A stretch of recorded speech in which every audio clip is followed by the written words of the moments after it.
Hi everyone, so today I'm going to be making a quick tutorial on how to make DIY bento picks or cupcake toppers, and they're really easy to make, really cheap, and you know that no one else is going to really have the same bento picks as you if you do it this way. So I'll start off with what you need, and basically the main thing is buttons. Now they don't have to be anything fancy, just cheap little buttons. Obviously the more colourful the better, and especially if they're in shapes of animals or fruit and stuff. Like today I've got these little ladybug ones and some little ducks. Now they're really good, but so just little stars and stuff. So what else you will need is, after you've got all the buttons, you will need just a normal regular comb. It doesn't have to be anything fancy. What I would suggest is the longer the teeth are on the comb the better, and you can get these for like £6 for £1, so they're really cheap, and just get as many as you can for future projects. I've got a bag full of the teeth, so yeah, that always helps. Then you will just need a little glue gun as well. It doesn't have to be anything special, just a normal glue gun, and obviously some glue if you are close to running out. And then lastly you will just need some scissors. I'll give a quick word on buttons. So a lot of people and a lot of buttons, well, the people will find these flat back buttons that are really easy to use for this project, as they do just stick straight down. There's no hassle with those at all. The next ones are these ones, which have a bit on the back, as they don't have the holes in the actual body of the button, but they have that bit at the back. Now you can cut that off. That won't affect the button at all. It'll just make it easier for the pick to stick onto that. But then there's these types of buttons where the red and the black bit are held together by the bit at the back. That's actually like stuck to the red bit, pushes through the black and keeps them held together.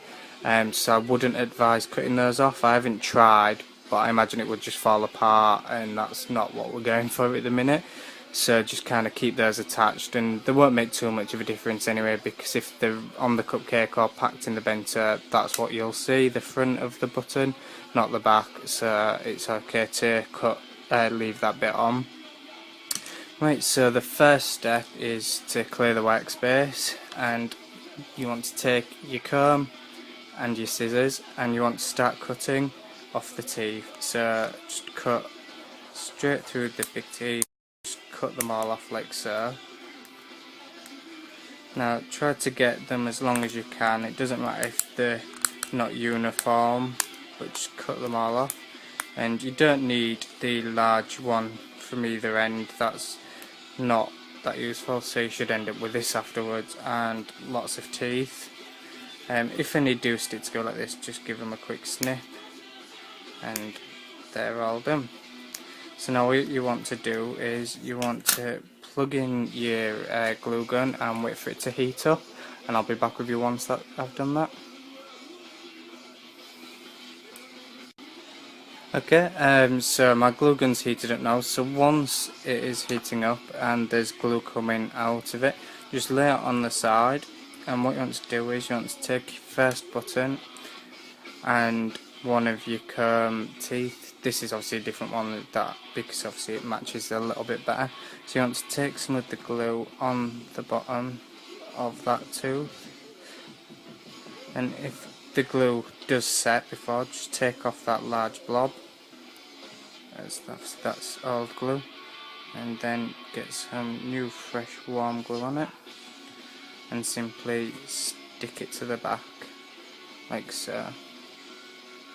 Just keep it pressed down until it sets a bit, and there's your first bento pick.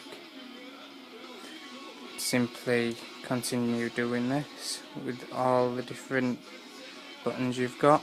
So just a little bead, it doesn't need to be a lot, and just stick it straight on and hold it until it's set, and there's another bento pick. Some of them you may have to go over more than once, as the glue can tend to come off slightly and not hold straight away, but just be patient and just carry on sticking them down.